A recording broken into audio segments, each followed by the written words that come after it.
Я давно искала что-то похожее на «Бесстыдников», «Оранжевый цвет сезона» или «Блудливую Калифорнию» и не нашла.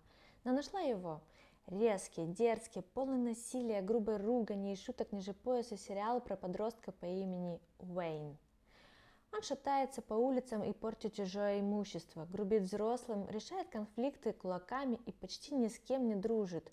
Но у него есть своя система ценностей и незыблемое правило делать все по справедливости. А вершить справедливость он молотком, который везде берет с собой. Вот это стиль. Завтра на всех улицах города. Но это не просто подростковая драма о буллинге. В сериале есть и романтическая линия, и история отношений детей и родителей. В общем, хоть это и не то, что я искала, сериал достоин внимания. Всего 10 серий по 25 минут, и, увы, нет никакого продолжения. Но хотя бы так, скорее смотрите.